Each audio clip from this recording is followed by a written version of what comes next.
pour écouter M. Plamundé, Prince David, et qui présente une thèse en vue de l'obtention du doctorat PhD en sciences politiques, et qui a pour titre les acteurs internationaux dans la lutte contre Boko Haram. Thèse dirigée par le professeur Pokam Hilaire de Prince. Évidemment, il y a 5 membres. Dieu se sont excusés. Vous avez moi-même qui suis président, le professeur Ibrahim Miché. Vous avez le rapporteur, le professeur Pokam Hilaire, qui est le directeur de votre thèse. Les examinateurs, d'abord le professeur Ekambi Dibongue Guillaume de l'Université de Douala qui interviendra en visioconférence. Ensuite, le professeur Akono Atangana Eustache de l'Université de Yaoundé 2 qui nous a fait tenir son rapport parce qu'il a été empêché à la dernière minute, qui s'est excusé. Et enfin, le professeur Vélé Mimfendaki. Vous aurez 20 à 25 minutes pour nous présenter votre exposé éliminé. Ensuite, la parole ira à votre directeur de thèse, le professeur Pokam, qui nous dira comment vous avez cheminé, mais également il aura notamment à nous donner son point de vue sur votre travail, pas seulement les rapports interpersonnels, mais également le contenu de votre travail.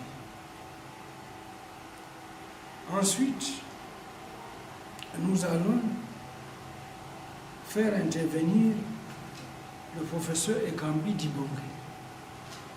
Puis, l'étude sera faite du rapport de soutenance du professeur Akono Atangana Eustache. Puis, le professeur Vele Mimfenda interviendra. Enfin, je vais également donner mon point de vue en tant qu'un des examinateurs de votre thèse. Donc, sans plus attendre, vous avez la parole, M. Plamundé. Le président du jury de nous donner la parole à l'effet de présenter publiquement la quintessence de nos travaux de thèse en vue de l'obtention du doctorat PhD en sciences politiques. Monsieur le Président, honorables membres du jury, la paix n'est pas la chose du monde la mieux partagée. Elle est devenue un bien de consommation dont la rareté sur le marché des relations internationales est remarquée par l'orage de la guerre qui assombrit le ciel des nations. Il faut le dire, même si la Covid-19 semblait s'ériger en cheval d'une apocalypse mondiale annoncée, la guerre reste le variant cardinal de la pandémie plus dangereuse de la puissance. Mieux, la guerre contre le terrorisme, passablement mise en quarantaine, demeure un défi majeur sur la scène internationale, notamment en Afrique. Sa participation à cette néo-compétition guerrière des princes contre les sociétés s'exprime ces dernières années dans le bassin du lac Tchad sous le couvert de la lutte contre Boko Haram. Ce groupe entend se hisser en pôle position de l'extrémisme violent. Et pour assurer son enracinement dans la mouvance d'une forme d'internationaliste terroriste, il a prêté allégeance en mars 2015 à l'État islamique. La menace est donc devenue globale. Elle se pose en s'opposant à l'éducation occidentale qui est vue sous l'angle du péché. Telle est la traduction littérale de Boko Haram, dont le seul habillement nominatif indexe d'ores et déjà le ou l'un des démons qu'il entend exorciser de la région, l'Occident. Seulement, cette nomination l'aube sur le contenu réel des adversaires apprivoisés par le groupe, les nations de l'Est n'étant pas moins ciblées en l'espèce. Dès lors, les acteurs africains qui n'ont pas été accoutumés à lutter contre cet homo djihadus ne peuvent assurer tout seuls leur apprentissage. Le besoin de se faire accompagner par les acteurs internationaux, grands frères habitués à ce tournoi guerrier, est implicitement rappelé par le président Paul Biya le 17 janvier 2014 à Paris. Il y affirme sans détour: nous sommes ici pour déclarer la guerre au Boko Haram. Si dans le nous sommes se relaie l'idée d'une prise en charge africaine de la menace régionale que pose la secte, le cadre de séant à cette déclaration, mis en relief par le ici, relève non sans coïncidence la volonté d'associer plus que les bureaux politiques africains à cette conquête guerrière. Ce désir de greffer une dimension internationale à la riposte est réaffirmé le 8 janvier 2015 à Yaoundé devant le corps diplomatique. La mention menace globale, cause d'une nécessaire riposte globale, trahit l'intention de faire circuler dans l'arène internationale l'idée d'une crise sécuritaire aux enjeux globaux. D'où le sujet de nos travaux de thèse intitulé « Les acteurs internationaux dans la lutte contre Boko Haram ». La palette d'acteurs internationaux retenus a été constituée d'acteurs étatiques, notamment les États-Unis, la France, la Grande-Bretagne, l'Allemagne, la Russie, la Chine et Israël, et d'acteurs non étatiques, entre autres l'ONU, l'Union européenne et certaines ONG internationales. Si le champ d'analyse a été restreint au Cameroun, nous avons par ailleurs tenu compte du besoin consubstantiel d'opérer des va-et-vient dans la réflexion entre le national et le régional, conscient que la lutte s'opère sous les auspices d'une grammaire opérationnelle à la fois solitaire et solidaire. Fort de ces choix, nous avons posé la problématique suivante. Quelles sont les configurations des jeux, les enjeux, les contraintes et les effets des actions et interactions des acteurs internationaux dans la lutte contre Boko Haram au Cameroun? Cette question de recherche nous a conduit à formuler l'hypothèse suivante. Les acteurs internationaux participent à la lutte contre Boko Haram au travers de configurations de jeux individuels et collectifs en poursuivant des enjeux communs et spécifiques. Cependant, leurs jeux se heurtent à des contraintes intrinsèques et extrinsèques qui produisent des effets désirés et pervers. Pour vérifier cette hypothèse, nous avons suivi une démarche intellectuelle combinant technique, théorie et méthode. Pour ce qui concerne les techniques, nous avons eu recours aux techniques de collecte de données, notamment la recherche documentaire, l'entretien semi-directif à questions ouvertes, ainsi que l'observation participante, et aux techniques d'analyse de données, dont l'analyse de contenu constitue la principale retenue. S'agissant des théories, le réalisme, le constructivisme et le transnationalisme ont été mobilisés. Les deux premières, parce qu'elles assument leur statocentrisme, nous ont permis de mettre respectivement en relief les jeux des acteurs étatiques et les enjeux qu'ils poursuivent. Le transnationalisme s'occupant pour sa part des actions des acteurs non étatiques. En outre, la méthode de l'interactionnisme, travers l'ensemble de nos travaux, a proposé la démarche permettant de rendre compte spécifiquement des contraintes et de préciser les effets de jeu des acteurs internationaux dans cette lutte. Dès lors, notre travail s'est construit autour de deux grandes idées.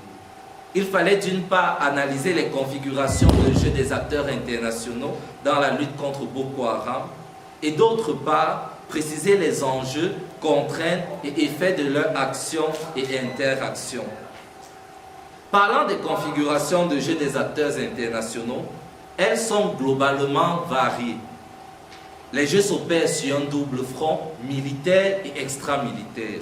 Sur le premier, leurs jeux sont principalement individuels. Sur le dernier, ils sont majoritairement collectifs. La trilogie défense, diplomatie, développement permet de fixer la stratégie retenue, une sorte de lutte ou de guerre 3D. Sur la défense, il s'agit principalement pour les acteurs étatiques de soutenir, dans le cadre de leur coopération bilatérale avec le Cameroun, les réponses militaires apportées par ce pays, agissant seul ou en synergie avec ses pairs régionaux.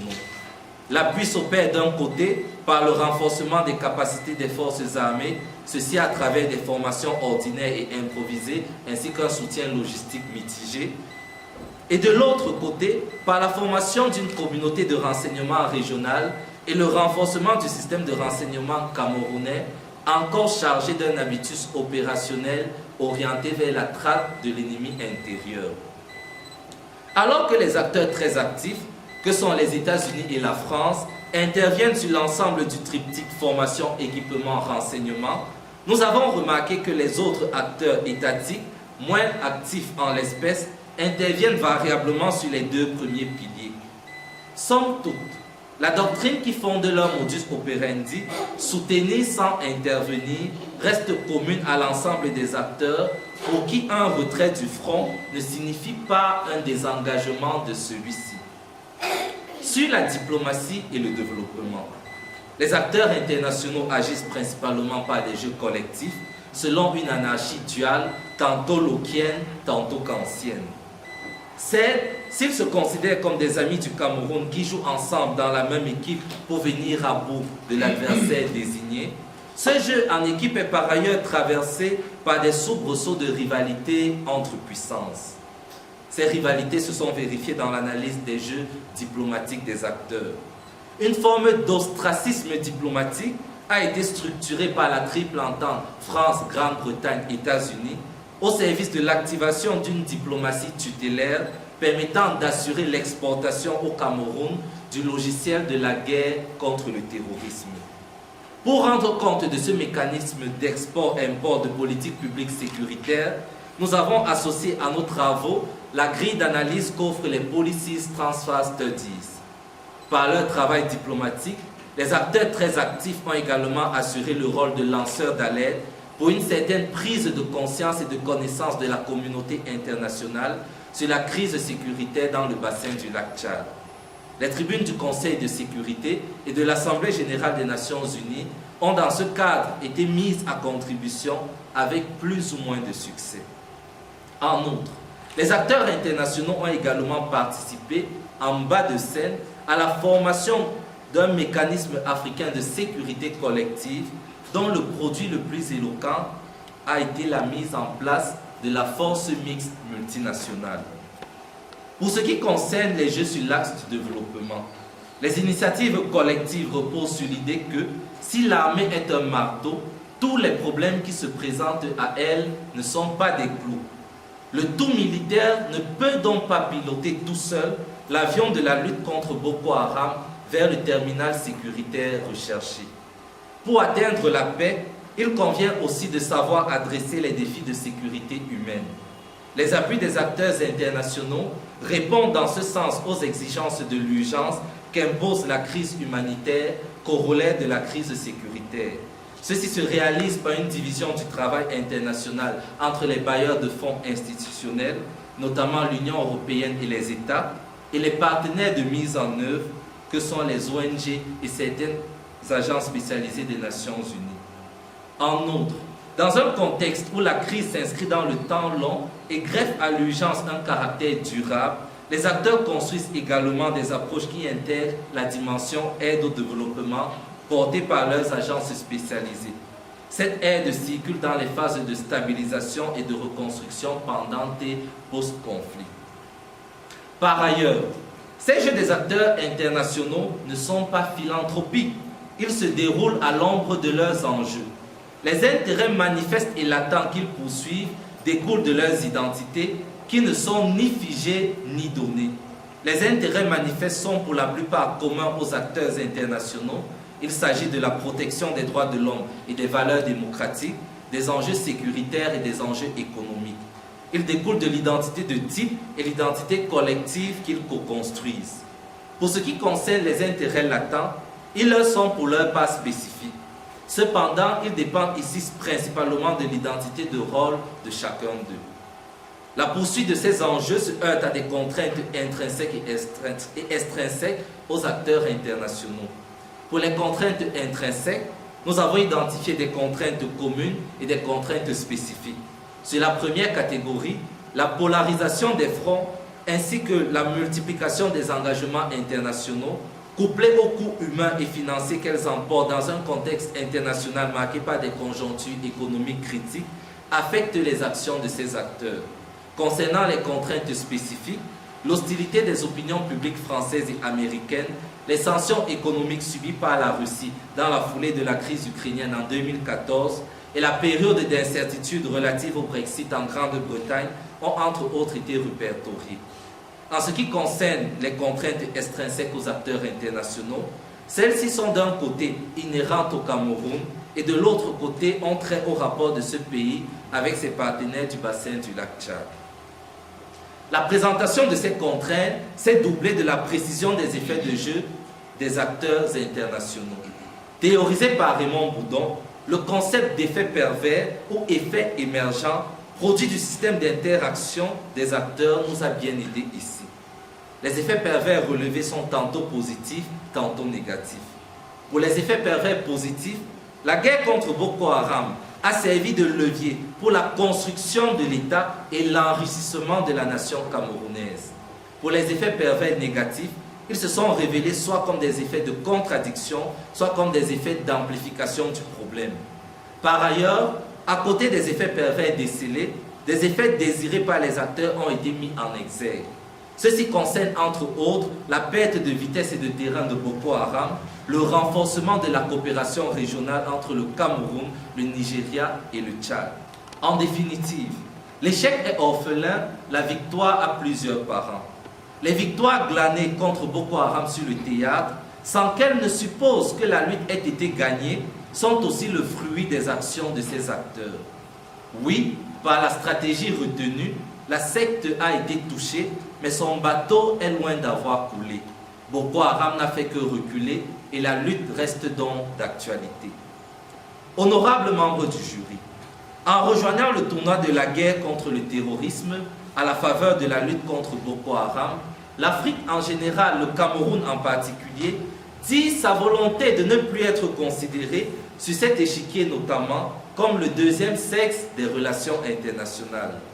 Cette lutte est créatrice d'une fenêtre d'opportunité, favorisant son sevrage du paternalisme sécuritaire occidental, en introduisant à la fois une nécessaire diversification de ses partenariats stratégiques et une réelle africanisation de la résolution de ces conflits.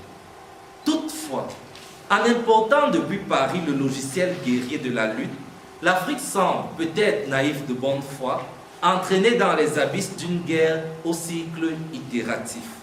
Et il ne faut pas se tromper, même si Hitler, en l'espèce les chefs de Boko Haram, se donnaient ou trouvaient la mort parce qu'ils se sentiraient poussés dans leur dernier retranchement, ce type de guerre ne cesserait pourtant pas de se prolonger, plus diffuse, plus confuse.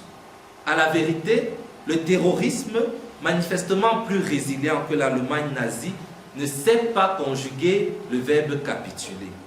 Cette réalité devrait interpeller la conscience stratégique africaine au bénéfice d'un recadrage de ces grilles de désignation, d'interprétation et de résolution de ces néo-problèmes sécuritaires et transnationaux.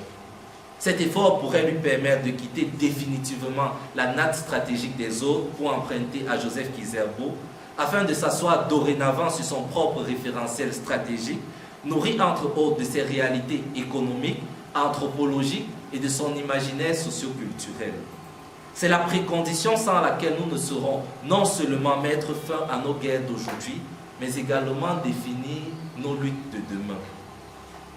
Sans prétention aucune d'avoir fait le tour complet de la question, nous voulons relever que ce travail ne s'est pas fait sans difficulté.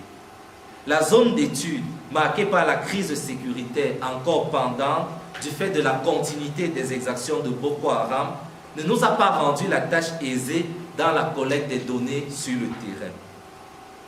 Monsieur le Président du jury, honorables membres du jury, Gaston Bachelard disait « L'esprit scientifique se constitue comme une série d'erreurs rectifiées ». C'est donc avec humilité que nous voulons reconnaître la perfectibilité de ce travail. Nous nous remettons ainsi à votre jugement critique et vos remarques constructives qui sauront optimiser la qualité scientifique du travail soumis à votre appréciation. Nous vous remercions pour l'attention maintenue.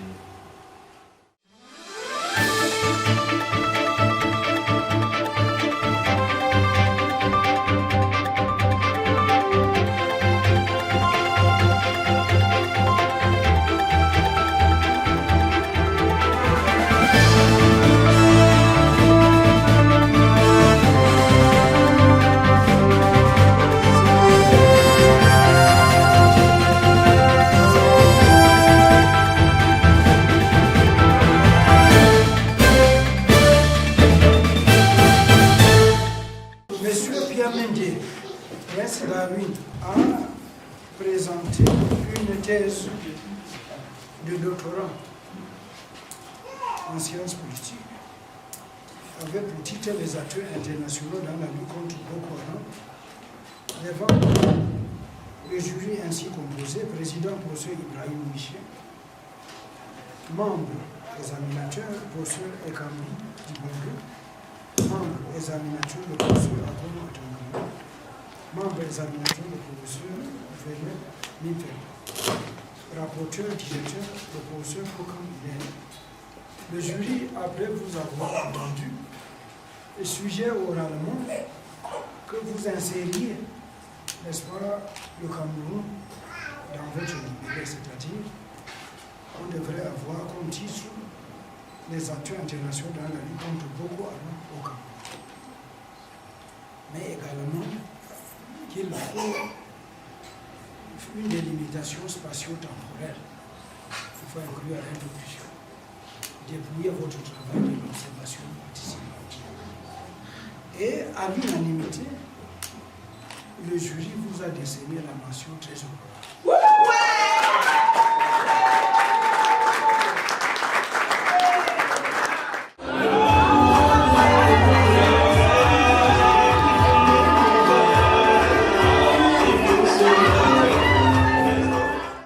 Je me sens soulagé, je me sens reconnaissant, je me sens honoré. Ce travail n'a pas été réalisé sous la seule conduite de ma volonté et de mon énergie. Il est le produit de la contribution de divers acteurs, notamment celui de mon encadreur, celui des enseignants de ma faculté, ainsi que de la contribution affectueuse de l'ensemble des personnes qui me sont proches, ma famille biologique, ma famille spirituelle en Christ, auxquelles j'adresse particulièrement mes sincères remerciements.